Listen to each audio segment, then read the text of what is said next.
თბილისში თანამედროვე ხელოვნების მეოთხე საერთაშორისო გამოფენა არტისტერიუმი იხსნება. წელს ექსპოზიციაზე 80 ხელოვანის ნამუშევარი იქნება წარმოდგენილი, მათ შორის 26 უცხოელი იქნება. ფერწერული და გრაფიკული ტილოების პარალელურად გამოიფინება ინსტალაციები, ზოგიერთი ხელოვანი კი პერფორმანსს წარმოადგენს. არტისტერიუმი დედაქალაქის თითქმის ყველა საგამოფენო სივრცეს მოიცავს, თუმცა ნამუშევრების ძირითადი ნაწილი ეროვნულ გალერეასა და ქარვასლაში იქნება წარმოდგენილი.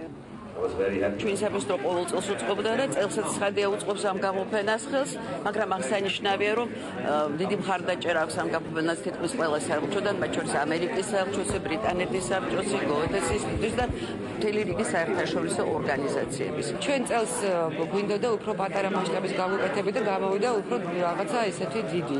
და 12 სივრცე მონაწილეობს, სადღაც 14-მდე გამოფენა, იმიტომ რომ ვთქვათ, იგივე ლიტერატურის მუზეუმში 2 გამოფენა და ეროვნულ მუზეუმშიც 2 გამოფენა, 2 სხვადასხვა გამოფენა. ძალიან ბევრი სივრცე მონაწილეობს და 100-მდე მხატვარი, აქედან 26 მხატვარი თბილისში ჩამოსულია, უკვე ანაპირებს ჩამოსვლას 18 ქვეყნიდან.